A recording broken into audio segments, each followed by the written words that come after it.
बोले नहीं, हम तो उसी के हाथ से खाते हैं जिसने 100 यज्ञ किया है।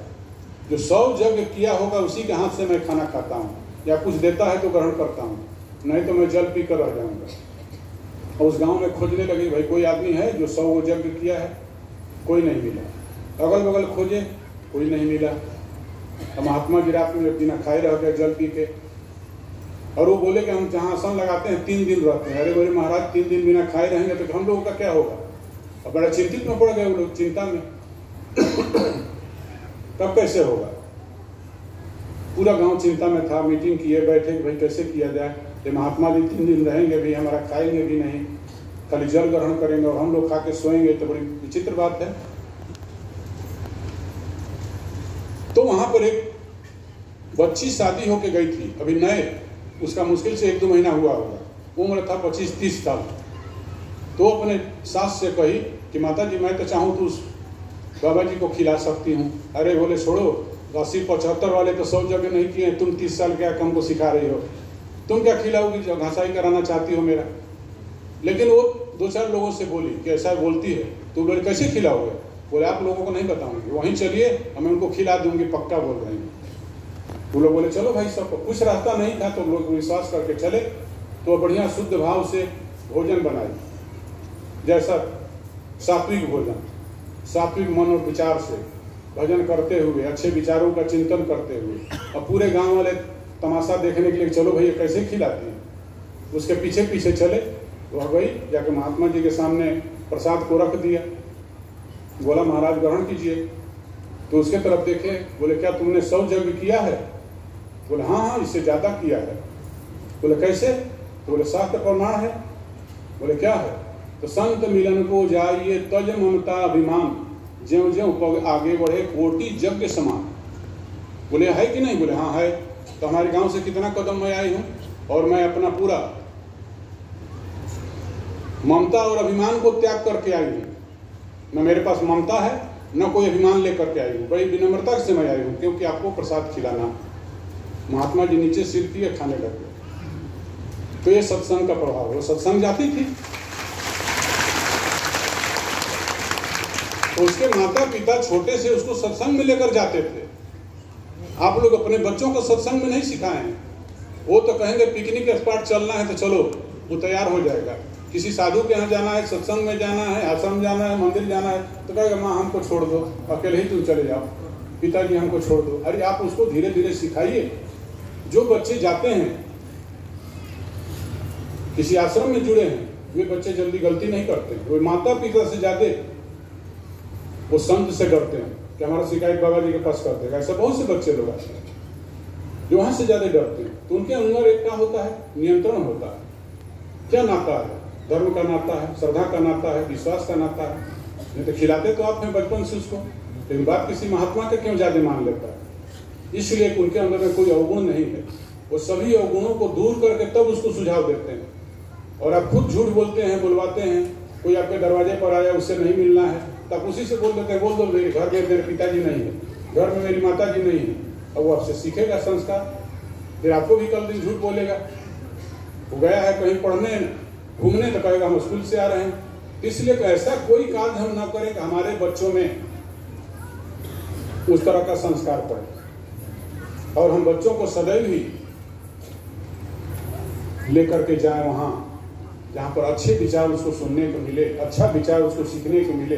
और वैसे ही विचार सुनते सुनते उस बच्ची ने क्या किया, सभी क्षेत्र के लोगों को एक उदाहरण बनाकर दिखा दिया कि देखो ऐसे होता है, कैसे यज्ञ होता है। एक एक कदम ममता और अभिमान, तज ममता अभिमान, और अभिमान को भी लेकर चलोगे, ममता को भी लेकर चलोगे, सत्य का जाओगे तो अब मांगना है भक्ति तो क्या मांगिएगा? माया मांगिएगा। माया मांग लीजिएगा कि हमारे लड़के का नौकरी लग जाए, हमारे लड़के का पोता हो जाए, पोती होता है तो पोता हो जाए, हमारा धन दौलत बढ़ जाए, यह मांग लिए तो फिर ममता लेके जा रहे हैं, तब वह यज्ञ नहीं बनेगा। आप एकदम स्वच्छ भाव से जाइए। अब देखिए वो तो सब अपने मिलेगा। अरे जब मिठाई खरीदते हैं तो डबल तो अपने दे देता है, डबल थोड़ा खरीदना पड़ता है आपको।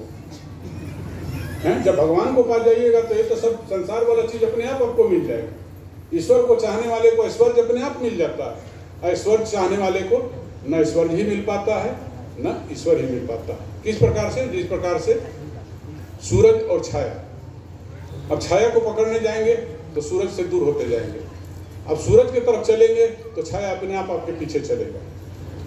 वही है ईश्वर और ऐश्वर्य। ईश्वर की तरफ जो चलता है, भक्ति के लाइन में आगे बढ़ता है, तो यह सब संसारिक चीजें तो अपने आप उसका पीछा करती है कि तुम हमें ले लो, लेकिन उससे हमको बचना है, क्योंकि हमें हमारा जीवन को कल्याण करना है, हमें जीवन को उद्धार करना है, आवागमन से रहित होना है। इसलिए परमात्मा ने हमको विशेष कृपा करके मानव जीवन दिया, तो हमको अच्छा कार्य करना है और आपस में प्रेम भाव से रहना। सबसे प्रेम भाव से रहिए, जीवन का ठिकाना नहीं कोई भी हो, और सहनशील बनना, तो हमारे जीवन का कल्याण होगा। नहीं तो घर में ही विवाद है।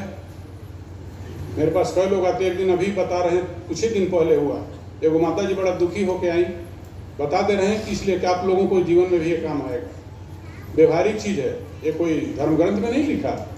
लेकिन आकर हमसे कहीं कि हमारा बहू 8 बजे उठती है, उसके बाद फिर काम करती है, और हम बूढ़ा बूढ़ी लोग उठ के 6 बजे चाय पीते हैं। बताइए महाराज, बुढ़ापा में भी अब चाय बनाना पड़े तो बड़ा कठिन बात है। तो कोई ऐसा सोचे कि बाबा जी को ऐसा मंत्र से जो फूंक दूं तो हमारा बहू सुबह एकदम उठ के तैयार हो जाए। तो हम बोले माता जी हमारे पास एक उपाय है, लेकिन आपको थोड़ा धैर्य रखना होगा। बोली क्या उपाय है? तो आप ऐसा करिए कि जो आप चाय बनाते हैं अपने लिए, अपने बहू के पास भी एक कप पहुंचा दीजिए। अरे बोले हम इनाम देंगे क्या उसको? हम बोले आप पहुंचाइए, तब देखिए उसका प्रभाव क्या होता है। अब बात को मान ली, अब जाते रोज 6 बजे अपना चाय बनाएं, अपना बहू के कमरे में जाएं, बोले कि देखो बेटी तुम्हारे लिए हम चाय बनाते हैं। 2 दिन 3 दिन 4 दिन ले गए तो उनके बहू को संकोच हुआ। अपने घर में लगा कर फोन अपना पूछिए अपने माता पिता से, अरे हमारा सास तो लाकर हमको चाय दे देती है। अरे बोले तो बहुत अच्छा सास पाए हो तुम हैं, और तुम उठ के उसको चाय बनाओ, उसको मत बनाने दो। दूसरे तीसरे चौथा 5वां दिन होते हो तो उसके लगे उसको चाय पिलाने। तो देखिए ये होता है सकारात्मक ढंग से किसी को सुधारना।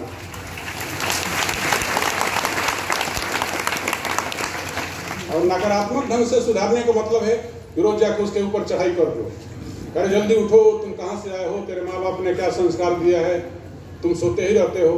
तो घर में बोलेगी कि हमारा बुढ़िया तो बहुत परेशान कर रही है, सुबह सुबह आकर के हमारे पास चिल्लाना शुरू कर देती है। तो कहेंगे तुम भी लड़ो उससे, फिर नहीं कहेंगे कि तुम करो।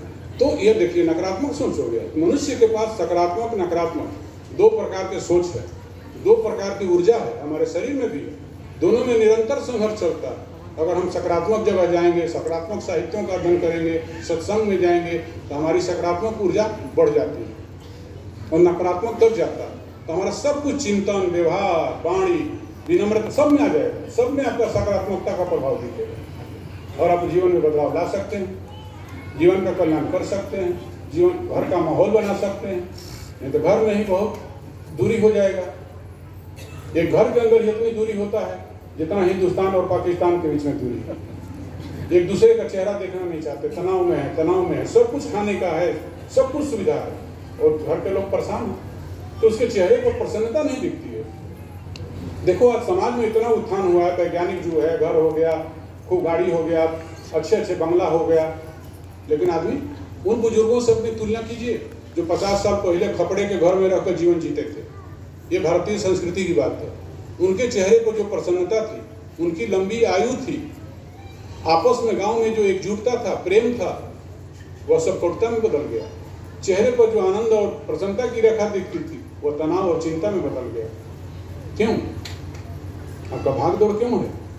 आपस में भी नहीं है, गांव में किसी से कटुता बढ़ते जा रहा, हमारा सोच बदल गया, हम अपने संस्कृति से दूर होते जा रहे हैं, पश्चात संस्कृति से जुड़ते जा रहे हैं। यह कारण है कि संस्कृति माता हमारी है। जिस तरह से बच्चा माँ के गोद में खेलता है तो अपने आप से स्वभावतः वह विकसित होते जाता है, मजबूत होते जाता है। गोद में पड़े रहने से दूध पीना पिलाना तो अलग की बात हो गई। तो उसी प्रकार से संस्कृति भी हमारी, भारतीय संस्कृति हमारी माता है। उसके गोद में जब तक हम खेलेंगे, लोट-पोट करेंगे, तब तक हमारा संपूर्ण विकास होगा, तन का भी, मन का भी, वाणी का भी, सब प्रकार से हमारा विकास होगा, हमारा उन्नति हो, और वह बच्चा भारत के लिए अच्छा नागरिक बनेगा, माता पिता को भी आदर करेगा, संत महात्मा को भी आदर करेगा, बूढ़े बुजुर्गों का भी आदर करेगा और समाज में ऐसा कार्य करेगा, कुछ का एक इतिहास बनेगा। एक इतिहास बनाकर जाता है, नहीं तो इतिहास ऐसे नहीं बनता। जाने के बाद किसी को कोई याद नहीं करता। यहाँ पर जो अच्छा कार्य करता है उसी को याद किया जाता है। तो हम कुछ तो अच्छा कार्य करें, कुछ तो हम अपना इतिहास बना के जाएं। इतिहास नहीं बनाइएगा, सोचिएगा हमारा पैसा इतना कमाए हैं, इतना जगह जमीन खरीदे हैं, उस पर हमारा नाम चढ़ा है, वो तो आपके मरने के 3 महीना बाद आपके लड़के बच्चे जाएंगे तहसीलदार और पटवारी से कहेंगे भैया नाम काट दो, हमारा चढ़ा दो, मेरे माता पिता का फोत हो गया, वहां से भी नाम कट जाएगा। फिर कोई आपका नाम लेने वाला नहीं रहेगा। नाम तभी देगा जब हम कोई ऐसा कर्म करें, अच्छा कर्म करें, अच्छा आचरण रखें, अच्छा व्यवहार रखें, सबसे मिलजुल कर चले, वाणी में विनम्रता हो, हर किसी के दुख में, गांव का दुख हो, क्षेत्र का दुख है, पड़ोसी का दुख हो, खड़े हो जाए। ये नहीं सोचे कि उसके घर में समस्या आया है वो निपटे, हमारे घर में आएगा कि निपटेगा। नहीं, समस्या गांव में घुसा है तो हमको एकजुट होकर उसको भगाना है। नशा गांव में घुसा है तो हमको एकजुट होकर नशा को भगाना है। नशा भी बहुत बड़ा अभिशाप बनते जा रहा है। नशा क्यों घुस रहा है? सोचते हैं लोग आनंद खोजता है, आनंद खोजता है, सुख, लेकिन वह नहीं जानता है कि हम जिस माध्यम से सुख को पाना चाहते हैं यह नशा हमारे लिए बड़ा अभिशाप बन सकता है। ये मनुष्य जीवन के लिए अभिशाप है। उसका सेवन करने वाला क्या होता है? शरीर से जर्जर हो जाता है, रोगी हो जाता है। अभी एक आदमी को मैं देखा, उनको बहुत दिन पहले मैं बोला था कि इसका सेवन मत करो, कि अभी लीवर ट्रांसप्लांट कराए, पता नहीं अभी हैं कि चले गए, व्यक्ति सज्जन है, 500 ऐसे बहुत लोगों को जानते हैं। कहने से छोड़ो तो उसको अमृत कह के पान करते हैं, बड़ा आनंद आता है इसमें, लेकिन वह आनंद नहीं है, वह दुख का कारण है आगे चलकर। वो आपके लिए, शरीर के लिए, जीवन के लिए, प्रतिष्ठा के लिए अभिशाप है। तो यह नशा समाज में घुस रहा, इसका भी हमें विरोध करना है, एक होकर विरोध करना है कि गांव में न घुसे, हमारे बच्चों में न घुसे, नहीं तो बच्चों का जीवन जीर्ण शीर्ण हो जाएगा, उनका विकास अवरुद्ध हो जाएगा, तो कल दिन समाज, देश का ही तो क्षति होगा। तो इसके लिए हमें एकजुटता दिखाने की जरूरत है। और भी समाज में बहुत से विकार हैं, बहुत सी विकृतियां हैं। माताएं चाहें तो उसको ज़्यादा दूर कर सकती हैं। जैसे दहेज है, दहेज का लेने देने का क्या है, उसके चलते कितने गरीब लोगों के बच्चियों का शादी नहीं हो पाती है। आप उसमें चाहें तो योगदान कर सकते हैं। हम तो जीवन में बदलाव लाने के लिए, समाज में बदलाव लाने के लिए परोपकार करेंगे। परोपकार जो करता है उसका स्वयं उपकार होता है, भगवान उसका स्वयं उपकार करते हैं, और उसी के अंदर भक्ति भी आती है, क्योंकि सबको अपना समझता है, अपना समझता है। ज्ञान योग से भी देखता है, भक्ति योग से भी देखता है, तो सब में तो उसको ही दिखाई देता है। तो दूसरे को हम दुखी करके, किसी को दुखी करके, किसी का शोषण करके हम आगे नहीं बढ़ सकते। अब उससे बेचारा अपना कन्या पाला, उसे कन्या भी लेते हैं, धन भी ऐंठते हैं, तो आसुरी स्वभाव हो जाता है। और वह धन कितना दिन चलेगा? नहीं चलेगा।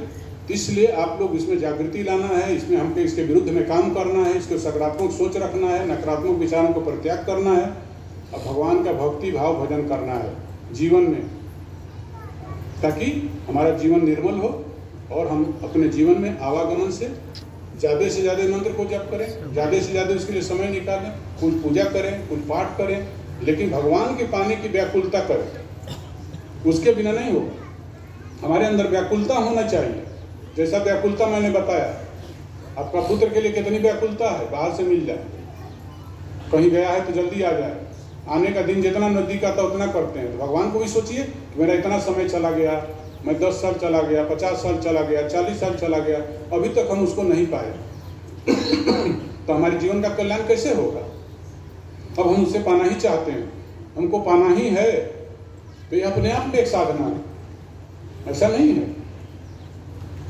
तो वैराग्य का मतलब, मैं कह रहा था कि वैराग्य के नाम पर आप लोग जो डरते हैं, वैराग्य का मतलब है अपने बुरे विचारों का परित्याग करना, नशा का परित्याग करना, अपने कड़े वाणी का परित्याग करना, किसी के प्रति ईर्ष्या घृणा हमारे मन में है तो उसको परित्याग करना, यह वैराग्य है। इससे आप बाहर निकलेंगे और अंदर से किसी के प्रति आपका किसी तरह का जो है कोई ईर्ष्या द्वेष ना हो, बाहर से खाली नहीं, अंदर से ना हो, तो आपके जीवन में बहुत बड़ा उत्थान करेगा, कल्याण करेगा, और आपका जीवन निर्मल होगा, पवित्र होगा। तो जैसा अभी व्यवस्थापक जी ने आपको बताया कि निर्मल मन जन सो महि पावा, मोह ही कपट छल छिद्र न भावा। भगवान कहते हैं जो निर्मल मन हो जाता है, जिसके अंदर में कपट नहीं होता है, छल नहीं होता है, वह व्यक्ति छिद्र नहीं होता है, तो वह व्यक्ति जल्दी मुझे पा जाता है। क्योंकि भगवान कहाँ रहते हैं? भगवान तो सब जगह है। बस हमको वही दृष्टि नहीं है, जैसा मैंने बताया आपको। अब दृष्टि पाने के लिए जो साधन होना चाहिए, वह साधन आपके पास क्षमता होते हुए भी करने के लिए समय नहीं होता। आप सुख तो चाहते हैं, लेकिन आप दुख ही पा जाते हैं। क्यों? क्योंकि सुख का जो साधन बताया गया है, उस साधन को हम सही ढंग से इतने समय तक उपयोग नहीं कर पाते हैं। जैसा मैंने कहा, वही मंत्र जाप करने से जब दुख भाग जाता है, महामृत्युंजय करने से जब रोग भाग जाता है, तो हम उसी जप को करके क्यों नहीं अपने जीवन में आने वाले हर कठिनाइयों को दूर कर सकते हैं, और हर कमजोरियों को दूर करके संकल्प के द्वारा भी कि हम आज से इसको परित्याग करते हैं, आज से इसको परित्याग करते हैं, आज से इस बुराई को परित्याग करते हैं। आप एक एक महीना में 15 दिन में एक एक संकल्प कीजिए, हर बुराई दूर होते देखिए। आपके अंदर में अच्छाई का इतना विकास होगा कि आत्म तत्व को आप पा जाइएगा। ऐसे ही तो करते हैं संत महात्मा लोग भी, उसको जो पाते हैं वह भी क्या करते हैं, और उसको पाने के बाद फिर समाज में आते हैं, तब उनको ज्ञान होता है कि वह तो आत्मा कोई स्वतंत्र व्यक्ति नहीं है, आत्मा कोई स्वतंत्र व्यक्ति नहीं है। इसलिए संत भी स्वतंत्र नहीं हो पाता, वह तो सर्वव्यापी है। बाद में वह देखता है, करे वह तो सब में है। तो हम सुखी हो जाएं, हम अपना ध्यान समाधि में मगन रहे, और कोई व्यक्ति दुखी है तो दुखी व्यक्ति को सही मार्ग बतलाकर, उसको भी सुख का साधन बतलाकर दुख से बाहर निकालना, यह कर्तव्य होता है संत का। इसलिए वह परिश्रम करता है, प्रयास करता है, आपके बीच लगा रहता है, क्योंकि आपका अन्न जल ग्रहण करता है, आपका ऋण उसके ऊपर है, तो आपका ऋण उतारने के लिए वो प्रयास करता है कि हम किस तरह से आपको समझाएं उस मार्ग को, उस विद्या को, जिस विद्या को वह त्याग तपस्या करके सीखा है, कि तुम भी उस विद्या को उपयोग करो, अविद्या को दूर कर लो, अज्ञान को दूर कर लो। तुम्हारा अंतःकरण के अंदर जो बैठा ज्ञान है, जो सारे दुखों का जड़ है, और जैसे ही दूर होगा तुमको आत्म तत्व की प्राप्ति होगी, और तुम सुख और आनंद में एक दिन में ही बदल जाओगे। फिर वह आनंद जो परमानंद है, वह कभी भी क्षीण नहीं होगा, और सारे दुखों से आपको बाहर निकाल देगा। बस ज्यादा न बोलते हुए यहीं पर वाणी को विराम देता हूँ। आप लोगों में बैठे हुए उस ईश्वर को, उस आत्मा राम को प्रणाम करता हूँ। छोटे से कार्यक्रम के साथ हम लोग अपना